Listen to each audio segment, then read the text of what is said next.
right, so we're starting to get this thing managed. I just did Refounding Fathers with Kyle and Chris. That was a lot of fun. And now I get to hang out with Jonathan too. So, like, it's a great night, man. Starting to put these shows together. Background is looking sharp, as always. I always got a comment, man. I love that sign. Love the whole thing you got going on there. The beer light is on for sure. What are you drinking tonight, buddy?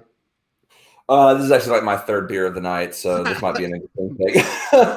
But it's actually really, it's You extremely have good. three It's kids, so I nothing, think you get one beer for every kid, right? Like, exactly. So capping it off at the three. It's Lemon Kugel. It's nothing too fancy, but it's a Snowdrift Vanilla Porter, oh, and I okay. couldn't resist it. But I always it's think of super them tasty. having the lemon beer, the type of very light, like summery type, you know. Yeah, usually they have the shandies, the grapefruit, type gose beers. They're usually pretty light, but when they make it a porter, that's honestly extremely good, very drinkable. Try We that. watched Mulan today, the live action Mulan. Oh, Uh, nice. so all the kids were there, and me and a couple of friends were just sitting there drinking beers away, and it was easy to down them. That's great, man. I've got some funky Good. Buddha. That's what got going on. So I went and just grabbed this out of the fridge. We were talking spirituality on the last show. We were talking Christianity and like, is it the same thing to say the conservative movement and Christianity? Are we on the side of righteousness and liberals on the side of evil? So we had kind of a heavy spiritual talk in the last show. So I figured I'd Yeah. funk it up a little bit with a little funky Buddha. That's it's a Caribbean coquito cream ale with natural flavors. So a little mixology Ooh, here. Yeah. nice. So what's the dominant flavor that you get from that? I think you get a whole lot of coconut. It says cinnamon and vanilla. I can definitely taste that. So, and then they say it's aged in Caribbean rum barrels. I don't know if that means rum barrels in the Caribbean or if like they were manufactured there, but Yeah, it probably. definitely, it's a good, very smooth. I'm enjoying it. So That if you sounds know the secret awesome. I about mean, if it's aged in if it's aged in any barrel, I'm sure it has some type of character to it, which will yeah, yeah. So shine you it. talked about watching Milan. Obviously, I've been watching, movies with my kids and stuff. I did Yeah. get, and I want to talk to you about this because I know you've seen it. I did get a chance the other day when my kids were napping to get on Netflix, and I watched the most amazing documentary called The Social Dilemma. And if you haven't Oh, seen yeah. this, for people, so we've got 3 or 4 folks Mm. watching live. If you have seen The Social Dilemma, let us know. Comment now and let me know what you Yeah, think tell us of what you it. think. Yeah, let us know what you think of it. If you've got Netflix, you're interested in it, let us know. Or maybe just Google it if you haven't and give us your reactions to it. I got a chance to Mm. watch this, man. And Yeah, tell me about it, man. Tell me what you so, think. the whole plot, again, for people who haven't seen it, of The Social Dilemma is looking at social media and our phones and what they have done to change like American life and really the world, right? They've Yeah, changed the yeah. way that we receive news and inputs. They've gotten very, very good at figuring out what we want to hear, right? And I Hmm. experienced this actually with the Berkeley Conservatives because I wasn't on Instagram, right? Like I just really didn't have a need to be on Instagram in my personal life, right? And so, but I set one up for the Berkeley Conservative, and all I liked was like right wing pages. I found I was like, if we got to get started, right? So I followed like Yeah. 12 right wing pages, and what you find is when you follow people from a particular stripe, all you get is more of those people.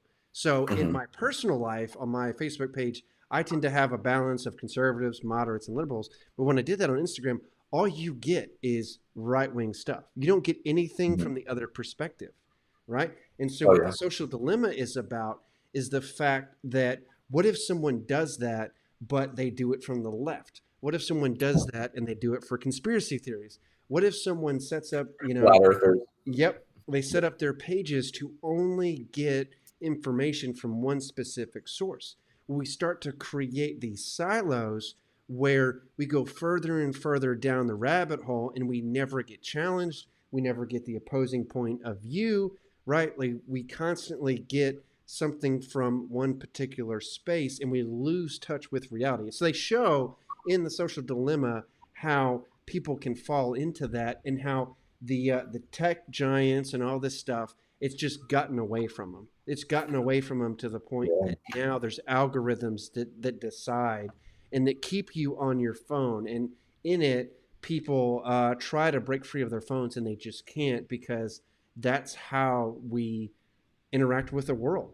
So Yeah. it's just shocking. So I know you've seen it. Tell me your reactions to it first. Well, what's interesting is that most of this data that they're showing you, first off, is actually pretty old data. Like it's stuff that's been known for years, Yeah. honestly, since like I remember some of the earliest stuff is that I've read that was peer reviewed about the data and the correlation of, Generation Zers using technology, using their phones, and there being a high correlation of that usage along with high ranks of depression, high reports of anxiety, low self-esteem, suicide rates, things like that. But this is like the first time where I've seen like a documentary actually put Yeah. it all together in one cohesive thesis and get all that data research and put it together and present it as being a very serious problem, and just really trying to link social media as being this cause of destructive force, especially for folks who grew up, only knowing social media, only knowing like That's technology I right think off the gate, point. which is scary. Yeah, because you think Uh, about us, man. I remember being a kid yeah, when AOL started. I remember being a young kid. I think I was in elementary school, and the internet like made it down to us, and so you could log on right to AOL, and then I was chatting someone down the street, right? Like you've or got mail, and then I like went on and like I had to respond to my buddy. get that I notification. was like, I'm going to meet you to go to the playground tomorrow. And then I sent him a thing and he got an email. And then like our phone rang and I like, mom went and got it. And it was Yep. like, we got your email. Like, and Well, I think I remember like some weird, really weird rules. It was like we couldn't talk on the phone after a certain hour, but we could get on the computer and we could uh, chat like on talking about AOL. Like I remember navigating like that. my first And relationship then was you like started to have, AOL. yeah, you started to have news that came through. And I was like, oh, that's cool. You know, they've got like, Yeah. a website for Space Jam. And then there's this Yeah. website for USA Today. That's Chat. cool. Turn it What's off and interesting you too can is that read it. like even nowadays, like chat rooms were huge, right? And then you have social media, and now you've got things like Discord that's come onto the scene, Yep. and everyone's on a Discord now, which is just another glorified chat room, just more emojis and GIF images and personalized channels for yourself. So it's funny how It's we've just gone from like I want my own page, I want it to be me, I want to be individualized, and now you're getting so overrun that you want to go back to feeling like you're part of some type of group, but a group that's safe for yourself, and just it's we can just amazing see a how fluctuation. technology has connected the world, right? And there was like pulling us out from our communities, and now all of a sudden you're talking to someone, across the world in India or China. We've got an orphanage that I help out with called Giselle School in Yeah, Africa. And like literally the lady in Africa, FaceTime me on her phone from West Africa in the middle of like nowhere, right? yeah, Like we were talking, it was afternoon for her and it was morning for me. Like technology has connected us. But now, according to the social dilemma and all the research they've done, we're starting to disconnect from the larger, conversation and connect into smaller conversations that reinforce our existing opinions and biases. but but what happens is that we end up mistaking that smaller locus of information as being what all the rest of the world understands or should understand, because we just naturally assume that they're getting the same feed as what I'm getting. They're getting the same links as what I'm getting. And if you compare my wife's phone with my phone and you're looking at the same Google site and the same Google news feed, completely different stuff. When I So think that's how about people begin to, misunderstand what another person is thinking, because like, how could you possibly think that way? Yeah, if you read what I read, then you wouldn't think that way. But they talked we're about mistaken. yeah, they Yeah. talked about like Kyle Irving, right, the basketball player, and when he first got into conspiracy videos, it was just for fun, right? And he was just like, oh, like tell me about the moon landing being fake, and like that's cute, right? And there Yeah. is some level of conspiracy on certain things. Like I could tell you all kinds. There's like government secrets out there and like military things. Did we actually have the skull of Adolf Hitler? No, the Russians didn't have that. Could he have gone to Argentina? Like J. Edgar Mhm. Hoover was looking into it, right? There are certain like underlying narratives that don't always make it to the surface. But this guy took it with conspiracy, talking about the moon landing. and then he watched a bunch of that stuff, and then Google is tracking every search that you do, and so when he's searching moon landing fake, it's like, hey, would you like to hear about this being fake and that being fake? And then all of a sudden he Yeah. gets to the point where that's filling up his stuff, right? And he Yeah. doesn't realize Reinforcement of everything that you believe. yeah, and so he's like, you guys are all seeing this, right? Like there just came a report out about the Earth being flat, right? And like, bro, no one, like, no one is talking about that, especially like, in the higher echelons of society, except you. And then he's like, oh, my bad, right? Like that's how it happens. Is you can have anybody now can make a website. Clearly, we're making a show, right? Like Say anybody whatever you want. this. And so if you want to have your perspective reinforced, it only takes one person out there who believes what you believe to start feeding you this stuff, man.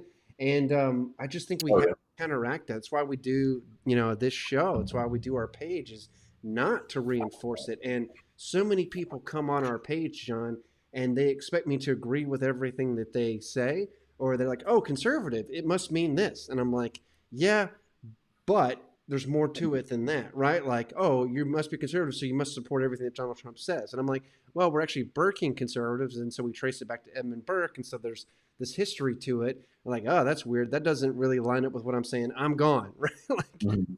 or I have a liberal on the page. I just had Chris on here, and then I have Yep. Kyle, Chris, and we Kyle. talk back and forth, and people are like, wait a minute, what? Like, I just want someone to tell me that I'm right and that I never have to change, and that my perspective is perfect, and I'm good just the way that I am. Mhm. And man, like I was just talking to Kyle about how we've got to break out of that. We've got to stop thinking the worst about people who disagree with us, and we've got to adopt some way of discussing things in a civil fashion, or we're going to lose really the essence of like popular government. Yeah. So anyway, yeah, go ahead. Yeah, that's where social media has to connect you, and you got to be able to think beyond. I think what's hard about all this that when you start watching Social Dilemma is that anytime that you're looking at your phone or looking at your computer or looking at social media as like a big chess game against like you remember like Chess Master like 3000, and we'd always crank it up to the highest setting just to kind Yeah, of see, and we would like think Troy. about our moves, and we'd go like, I'll put my pawn there, and the computer's like just immediately like just knocks you out, Three and you're like, moves and you're done. Yeah. that. And then the Social Dilemma really portrays it is that it's always this big chess game that you are just never going to win, and that if you just go by the documentary, this is where I have criticism of it, is that it's they keep using these metaphors of drug addiction, and you'll think that if you just look at your phone once that it's a disorder, that I'm under Yep, that's a disorder. fair critique of it. And you want to be able to engage in conversation. I mean, I know that they have some recommendations at the end of like turn off your notifications, change your settings to be more like alphabetize your news feeds, things like that. I myself, after I watched it, I monitored my screen time for a week. I got up to like 6 hours. Yeah. Now, granted, this was also like my daughter had like some Pokemon Go time, but like still 6 hours. That's way too much.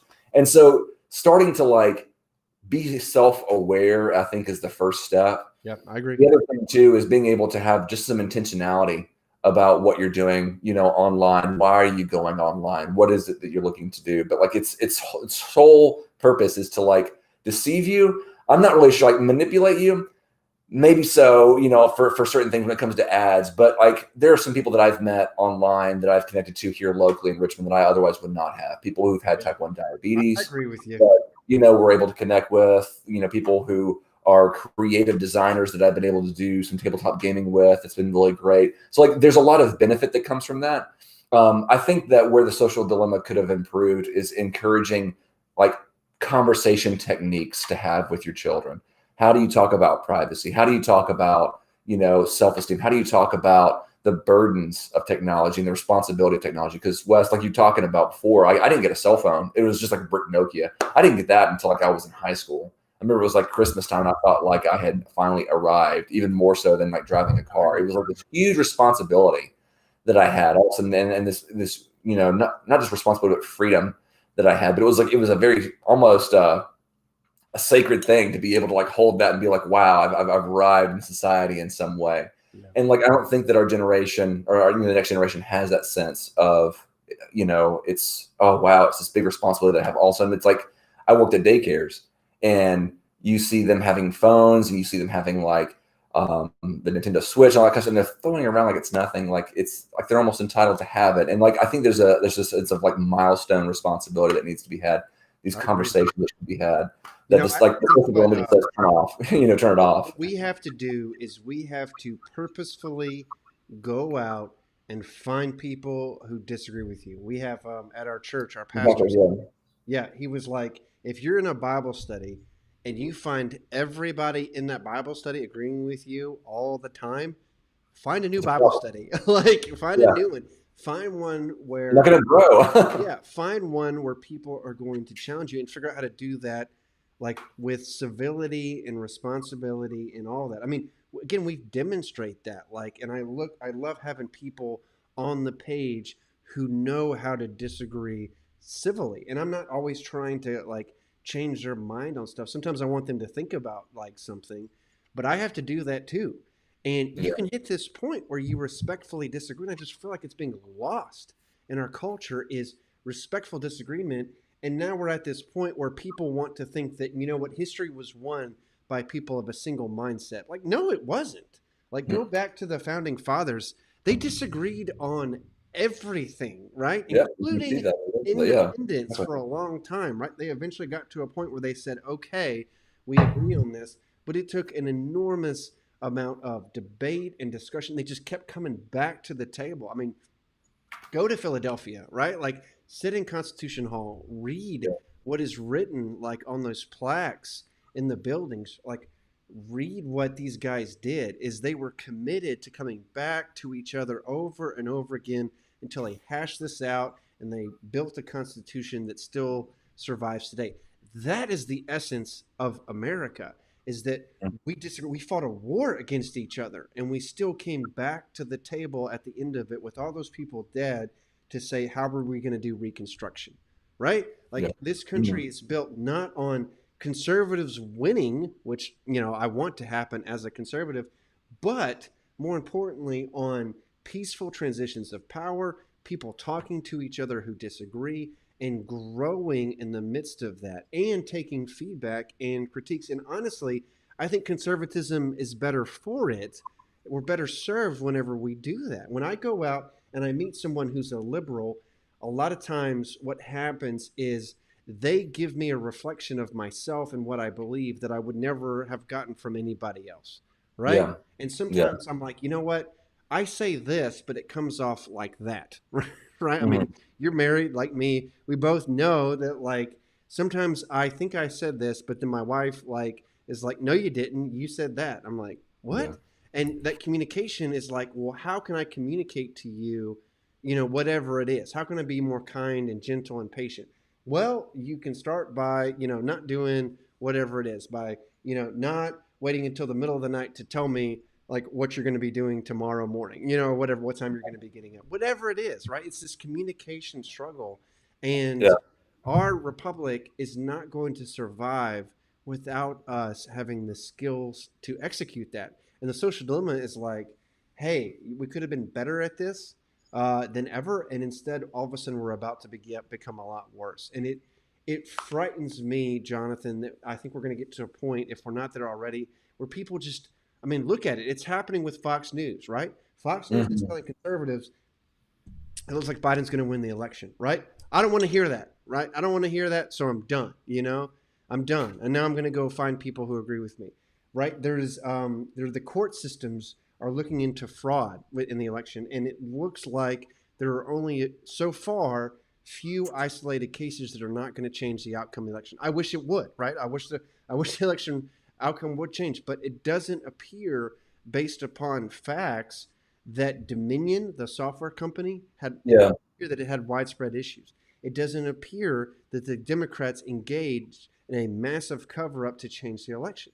Like again, there's corruption in Philadelphia. There's corruption in certain places. Like But I don't think it's anything more than what is typical of any election. I think that what you have is a lot of mundane, honestly, mostly non-nefarious things that occurred that can easily be manipulated, though, into a narrative of yeah, being fraudulent. I mean, I'm Uh, seeing. I saw one of them from some folks that work in the Trump administration, and they were saying, "Hey, there are several thousand people who moved from one location to another. And before they moved, they voted.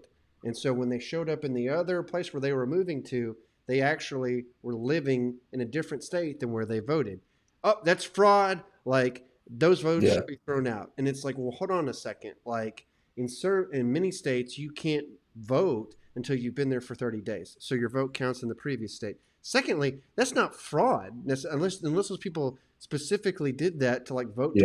to something. That's not fraud. That's just a person moving. I helped my friend get his stuff into his car the other day because he was moving. Right, like people Hmm. move every day, and to assume that it's fraud. And so there are cases like that where they're bringing, hey, there's some issues to the table, but is it necessarily fraud, and is it widespread enough? I don't want to hear that. Let's go to a conspiracy page. Let's go to the One News Network and let's listen to That's what them I want to and see hear. if we can like reaffirm our convictions. So Mm. now, like that being said, I think it's great that we can critique the major news networks today, and people can find alternative voices. But if you're just listening to one voice, right? If you're just listening to one voice, and that's a problem, and that's what the social dilemma talks about. Like I got Yeah. to tell you, I look every day. I look at conservative sources. I look Yeah. at liberal sources. I look at political stuff, non-political stuff. I make sure I have friends in my life.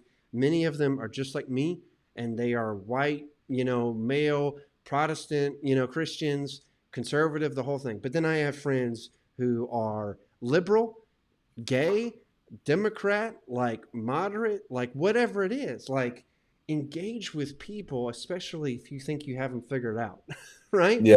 Because when you start to listen, you realize you don't, and there's always a lot to learn. And to me, that's the richness of life. That is individuality itself, is that people are different. So anyway, Yeah. let's And I think talk about that, that. yeah, from a perspective of a father, I mean, that's where I want to encourage my daughters to be able to have, as you say, Wes, an engaged mind. That doesn't mean that they don't have any convictions, they don't have any principles to found their beliefs on. They certainly, that's where we come in.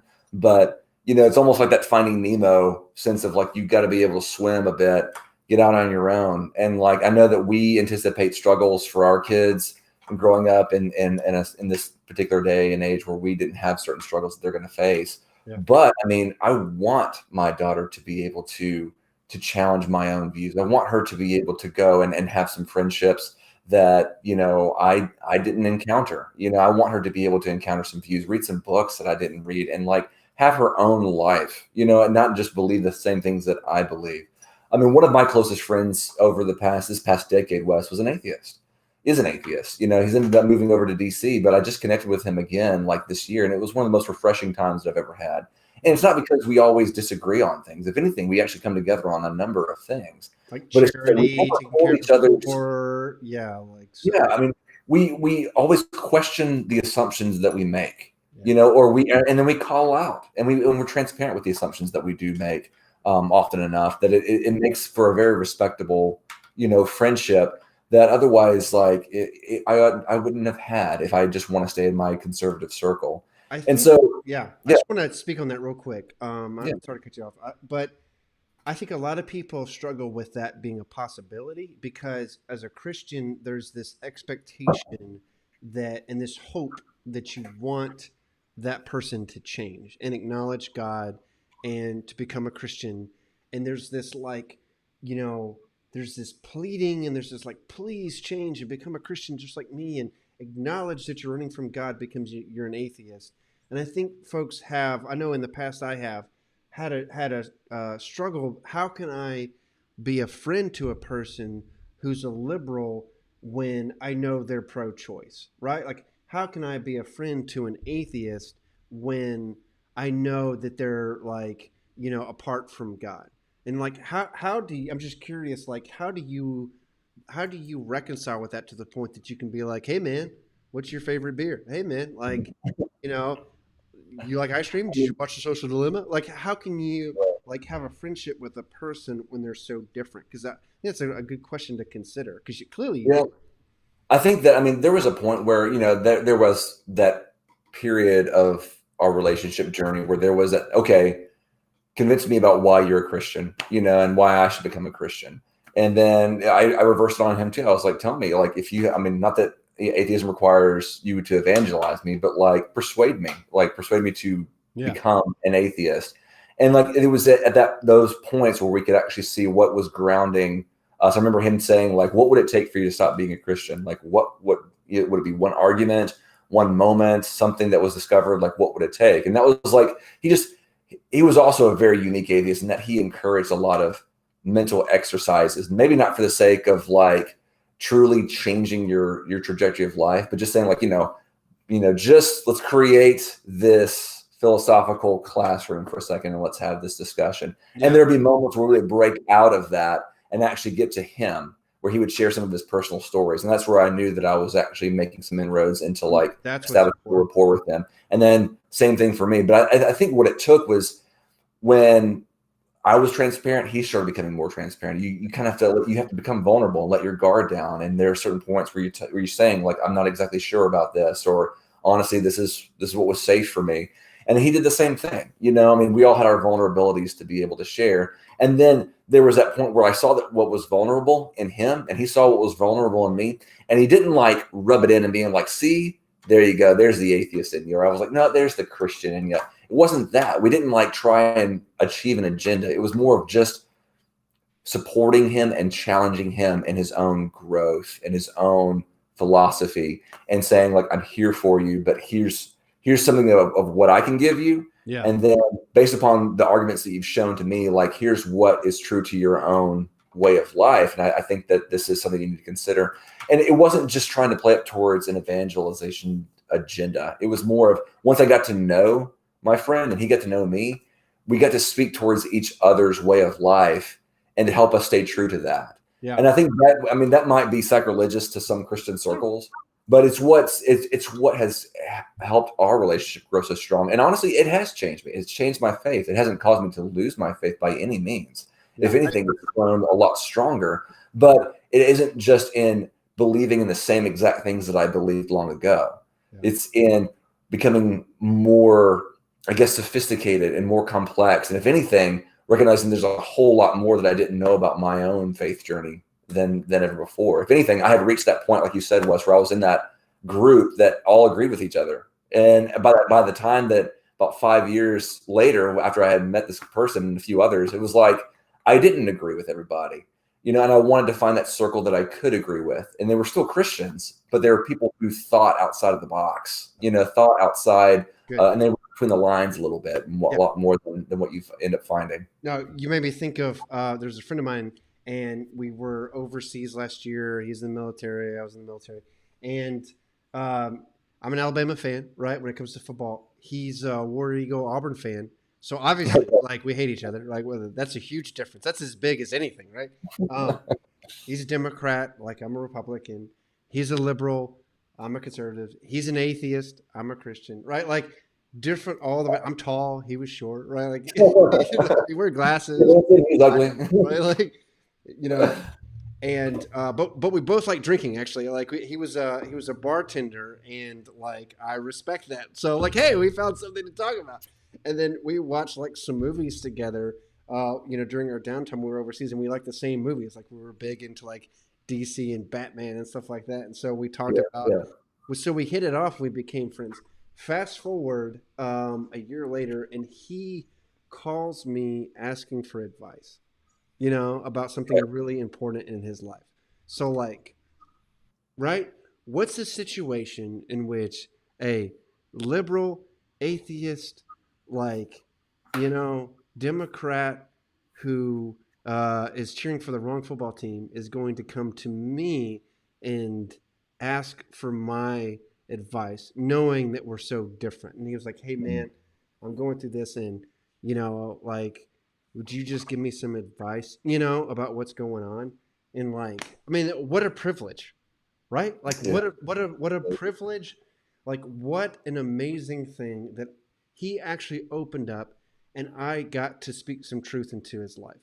And I'm like, Mhm. man, I don't even believe in the whole prayer thing, but I can tell you right now, if I was in your spot, like, I would pray. And maybe as an atheist, you don't believe in it, and that's fine. But maybe give it a try. Like, that's what I thought of. Like, give it a That's try. pretty much where I ended up coming across. It was like, honestly, just try it. Just, say a few words. I mean, he's working at a Catholic university now. It's like, honestly, just indulge it. Like go I'm light just, a I mean, that's candle, the point. and Like, pray we for a don't second and see what argue it does. people into the other side. Like, we communicate with them. Like, this is just so important. It's like when I was studying the founding fathers and how did they break through the gridlock? It was through prayer. And like nobody wants to talk about it, but Benjamin Franklin got up in front of everybody and said, if God governs in the affairs of men, like, then why don't we seek him? Right? He's like, if, an empire can't rise without his aid, then what are we doing? Right? Like, you know, we have to talk to God. And so they had a prayer session. And that's what brought them together. It's like, even though they were different and Franklin was more deistic than some, and others of them were Quakers and everything else, like they came back and their faith united them, right? Um, Yeah, there's these yeah. common points where we can actually like discuss things with respect and come together and change minds. But it is not this thing where you argue them into it, and you beat them at every argument and beat them into submission. And I see that so much in the conservative movement is there's this thing of, you know what, every liberal and Democrat is wrong and the devil and they're evil. We watched a John Voight video where he said all this, and we need to call them out. We need to fight, fight, fight, right? Like, that's not going to convert any of them. That's not going to get you any conversations where you can speak life into them.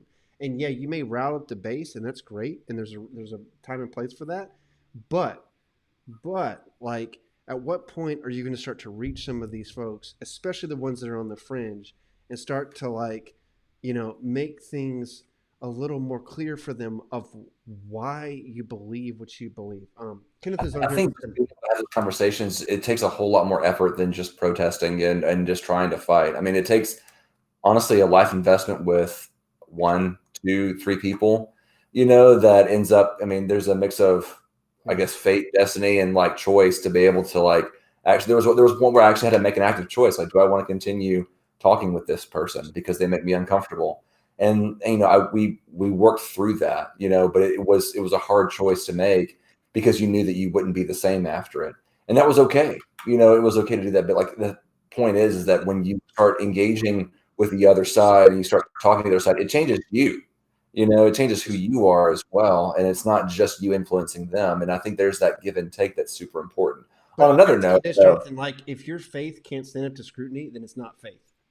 Okay? right. Like, if God doesn't come and save you, like, then you're not saved. If God is real, then trust that He's real, and it's going to be the same God who was there for Peter in prison and Saul on the road to Damascus and Shadrach, Meshach, and Abednego in the fiery furnace and Daniel like in the court. Like, if that's put him to the, like, there you go, right? Like, put it to the test. If God is real, then like, be bold and don't be scared that somebody's going to argue you. Like, if we realize that arguing some people into like, our faith is not going to work, then should we be so scared that someone's going to argue us away? Like, and I just think we have to equip people to go in these conversations, um, and give a chance for God to speak. The same thing applies, by the way, for politics and conservatism. If conservatism is grounded in reality, which I believe that it is,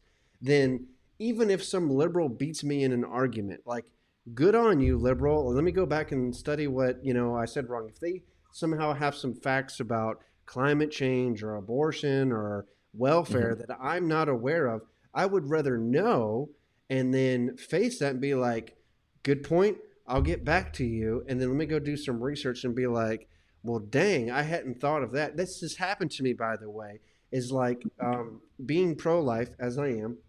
There have been people on this page who are pro abortion, pro choice, and they've been, hey, like, there are certain isolated cases where an abortion is actually the right thing to do because they know there's no chance of saving the baby at all. And it's actually the humane thing to do in very isolated cases, Mhm. because they know the kid's not going to live. There's no chance of the kid living. And so, much the same way that you got to put a really sick dog down, like, they do this in a humane fashion rather than letting the fetus continue to live when they know it's not going to live, and it's going to Yeah. be very painful for both the mother and the fetus. And they say, just so you know, we can do this thing. It's horrible, you know, but it's an option. And does a mother want to do that? They're like, this does happen. Now, does this excuse every? Of course not, right? I'm still very pro-life, but I was like, I didn't know about that. Being a dude, like, I don't know about these things. And once I did, I was like, okay, if that's what you're talking about, you know, then you know, we could have a discussion. Now, if you're talking about partial birth abortion, like, I'm gonna, you know, come at you with everything I got because I'm very well versed in that. But it's these things of kind of learning. I got to get to this comment though. This is Kenneth. No, that's fine. He said, Wes, your visible frustration, and thank you. Yes, I'm visibly frustrated about political gridlock is so representative of where we are as a country. Yes, you know, I think so as well. I think we're there. I would love to see the person or persons who can break out of the situation we find ourselves in as a country. As bad as I hate to admit it, I'm not that hopeful. So we're going to talk about that, Kenneth. And then he says, if I was short, I would probably be an atheist as well. Just kidding. I love that. So thank you, Kenneth. I appreciate being on our shows and stuff. And you know, like, we got to do a study. Is height, you know, correlated to like faith? Like, you know, Samson, way to go. But Zacchaeus was short, you know, like he's a wee little man. And Maybe he grew taller after he became a little Christian. time with Jesus, and he came around. So, but he says that we find ourselves as a country, it's political gridlock, and we have to figure out a way to break out of it. And I think we're part of that, Kenneth. Like, granted, this is a tiny show with just a handful of people following it. We got 2,500 people or so who follow us between Facebook and stuff.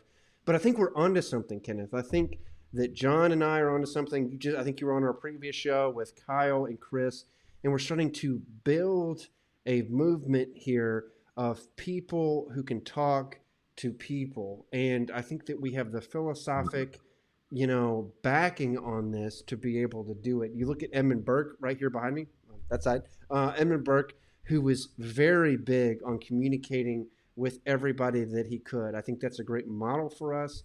We try to demonstrate that. You're a part of this, like commenting here. We want to take this mainstream, and that's how we do it. Is how do you get hopeful about the future of the country? How do you start to be a person who can break out of this situation? I think what we do is we do this together. Is we start a movement, and maybe, and I don't want to be presumptuous and like guarantee this is going to happen because I don't know. But I can tell you that pretty much everybody who interacts with this page, everybody who talks, stays for longer than a few comments or a few shows, starts to get something out of this. And we want, and it's not just about me or John, but we want to be part of the solution and model that for people so that they have a different voice to, you know, latch onto, so they can have material to discuss. It's like, and we make it fun, and we, like, you know, we enjoy ourselves with it. And I don't. Well, it's also it's to personalize it too. I mean, like, we want this channel to be able to influence people's stories. You know, I mean, Wes can recognize when Burke began to mean something for him. I can recognize when Burke began to mean something for me as well. And it was actually working with Wes on the right mind over at UVA. But there's those points where, like, when you start to experience truth, it resonates with you. It begins, and that can happen anywhere. I mean, I know we just talked about the social dilemma, but it can happen on social media. You can encounter truthful moments, you know, which is obviously why we're posting and doing what we do. But I think everyone can resonate at a point in time when they felt like they experienced something that was truthful and meaningful in their lives. And that's what we hope to continue to do through these posts. I can give you a little secret. My little secret is beer and prayer. Like, honestly, beer brings up the vulnerability and the transparency. And then, but like the trick is you got to be sober enough to be able to lock in the prayer and not slur your speech. So I'm just saying that's the trick there, Ken, is the beer for the transparency, and then the prayer, you know, to start locking it in for the connection piece. Well, but I mean, look, Donald Trump was pretty much a joke, right? Like, not that many years ago, right? And then all of a sudden he was president because he latched onto a narrative that people agreed with, right? He challenged the status quo, and good on him for that. He was willing to say what everybody was thinking. And the biggest moment, and I've said this for a long time, was him and Megyn Kelly. And Megyn Kelly, moderator for Fox News, was trying to like corner him on political correctness, and he was ready, and he blew it up. And after that, he was a sensation, right? Yeah. You can look at so many other movements who started small and they went mainstream very, very quickly. And so, I don't know. I have no idea if that's going to happen to us on this Yeah. channel, Kenneth. But like, there, I mean, all it takes is for people to realize there's a benefit here to this, for people to start to see a model that they can follow. I mean, going back to the biblical stories, Shadrach, Meshach, and Abednego, three guys completely changed Babylon. Same thing with Daniel. I mean, you can go on and on and on. It simply takes a level of faith, and it simply takes modeling the proper behavior. And maybe that's not going to be us, right? Like that could be somebody, maybe somebody like, you know what, I was watching the Conservatism on Tap thing, and I think we could take their model and we could apply it here. And then all of a sudden you have somebody on like, Fox News or something like that that's doing what we're doing, and they use our arguments and like, awesome, right? Like as long as it goes mainstream, if we can have that type of discussion, I think, and this is kind of my last thought as we start to wrap up here, I think what we have to do is we have to get to a point where we show people how to engage in civil combat, is in civil discourse that is applied to people that they disagree with. There is this belief system that if you disagree with someone, you have to go to war with them, right? That there's no other way to engage. And that in areas of like philosophy and politics, that it's a war between righteousness and Satan. Yes, Satan from John Voight, right? Like it's good versus evil, and there's no ifs, ands, or buts, and like go at him. I would tell you something like, as someone who's been in actual war in Afghanistan and other places, there is a civil way to do war, and then there is a horrible way to do war. And if you don't want real world examples, just watch like The Patriot, right? Like where Mel Gibson has like I know this where you're going horrible with this. past where he treated the French terribly, and then like he starts to learn how to do things a little bit better in the movie. That's real, man. And I don't want to get too personal, but I have seen people and places and operations where people did not handle themselves very well, right? In combat, and it was pretty horrible. If you watch Band of Brothers, you can see it. The same Yeah, type that's of one of my favorite series to discussion. watch. Yeah, It's hard, like they're it's working hard. through this. When you, I mean, I will tell you this. A better example probably is we had to put our dog down the other day, right? We had to bury our dog, and I could have done that and been like, you know what? Put her in a bag and throw in the trash can. Or I could have taken the time to dig a grave and have a little service and bring my kids out there and we pray for, the dog, and we name a star after her, and we do this with dignity and respect. There is the exact same thing when it comes to politics and liberals and atheists and whomever, is you can treat them with respect, and you can say, I disagree with you, but I still love you, and we're going to go back and forth and we're going to discuss this, and I am not going to be weak. I'm going to be strong in what I say, but I am going to be respectful, and there's a difference. And I'm not going to let you take advantage of me, but I am going to bring, I'm going to bring the heat in a respectful fashion. Or we can be petty and silly and stupid and go after their mom or make fun of their kids or talk about like, how stupid they look, right? Like there are different ways to engage in combat. And I think if we can show that there are ways to do that with strength as well as discipline and respect, then we can start to take some of the pressure off of the situation. We can start to say, you know what, we're not weak because we won't go love. That doesn't make us weak. We can still be strong. And because of that, we can also be civil. And then when Yeah. we start to I do think that, all of a sudden there can be more hope for civil discourse and discussion and all Yeah. of that. And if And you if look at anything, Wes, I mean, I feel like just the existence of the Burkean conservative is in itself trying to fly in the face of social media almost, where yeah, social media is designed to be partisan. It gets more money, it gets more ad revenue, the more partisan it can make people, and the more that they can just bat their heads against one another and combat and this verbal sparring that you see all over your newsfeed. And the more that we try, I mean, I guess my perspective, I had never been in combat, like you have, but from a perspective of someone who just lives in suburban America, I think about like 2020. You know, Wes, we were talking about what our kids are going to be studying when they grow up, and they're going to look back on 2020, probably not really remembering very much of it, if at all. And they're going to be like, "Wow, what were you doing in 2020, Dad? Like, what was going on in 2020? Like, there were people that were dying." There were protests going on. There were businesses like getting destroyed. There was like an election that was being contested by the incumbent president. Like all this stuff just seems like it was so chaotic.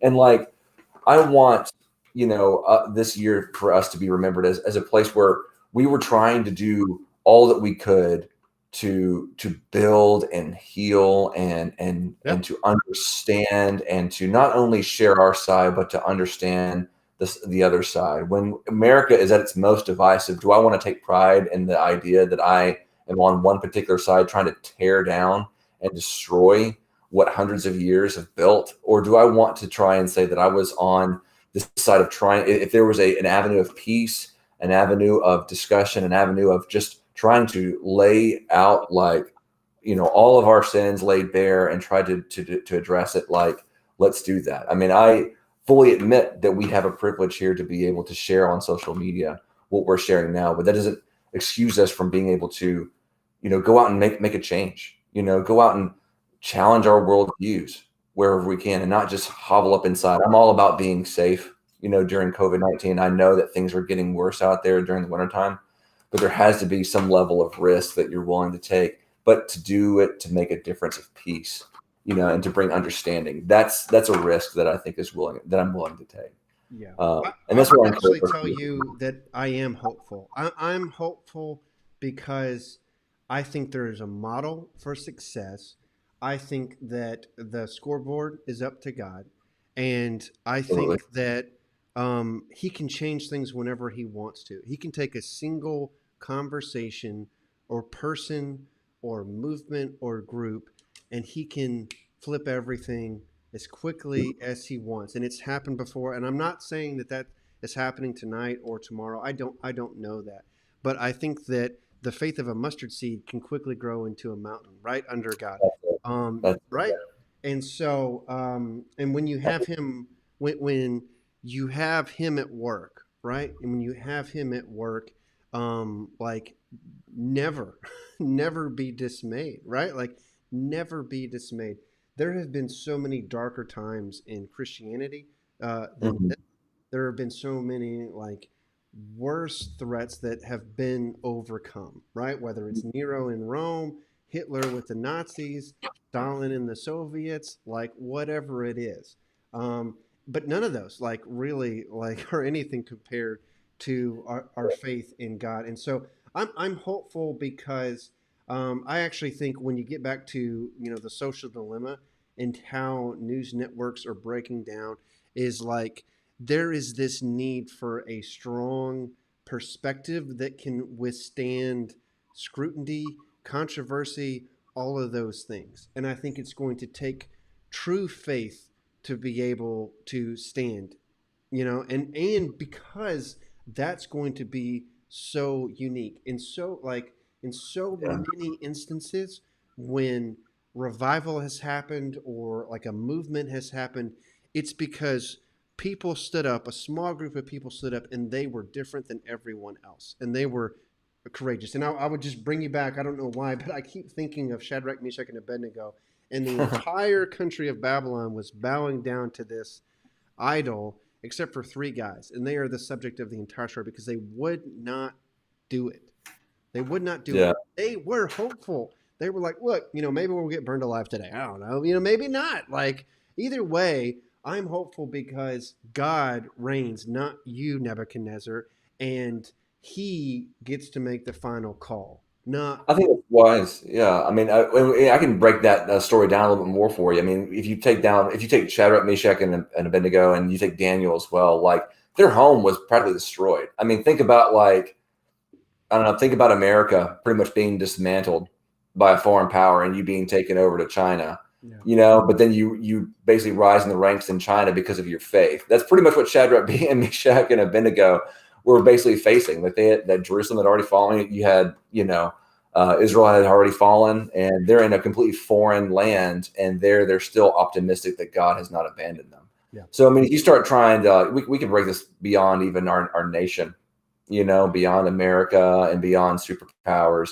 and start actually establishing the idea that the principles and the convictions that we hold, I believe as conservatives, like last far beyond Yeah. a nation, democracy, capitalism, like all those things. I think And it's that's where I think yeah. we can always be eternally hopeful. I think Absolutely. it's time for this country to reaffirm what made it great. And I know that Trump is very big on, well, it's our constitution and it's our history and it's our economy and all those things. And there's a case for all of that. And in large parts I agree. But I think that Trump is missing something, Kenneth, okay? And for anybody else who's watching live, he's missing something in his calculus of what made America great. And that is what we talked about earlier in this show, the discussion, the dynamic between conservatives and liberals. And I'm not talking about extremists like, radical left. I'm also not talking about neo Nazis and all that crap. I'm talking about civil minded moderates, liberals, and conservatives. Benjamin Right. Franklin, who is a moderate, right? Absolutely a moderate. He read what he said about himself. He was a moderate. John Adams, who is definitely a conservative in every sense that you can imagine. And Thomas Mm-hmm. Jefferson, who I'm sorry, but I went to his school. Bro is a liberal. Like he was a progressive. Like he Read it, very much. everything. He may have been an agrarian and stuff, but dude was a liberal. Like anybody who writes Jesus out of the Bible is, Yep. and There it then is. like talks about the Constitution being rewritten every 20 years. It's the most progressive thing ever, right? French Enlightenment, the whole thing.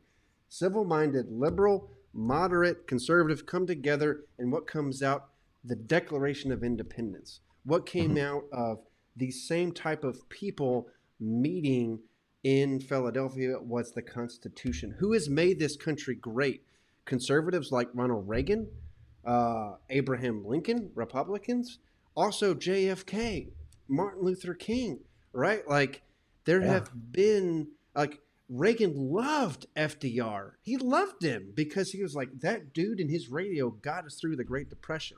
And I Yep. don't like how progressive he was and like there's so much spending and everything else and all that stuff, but like he still had an important role and the same thing in World War II of getting us into the war to do good things and to put the Japanese in their place and to be able to fight the Nazis. Like FDR, like started Yep. this on the track. They did important things. The same thing with many others.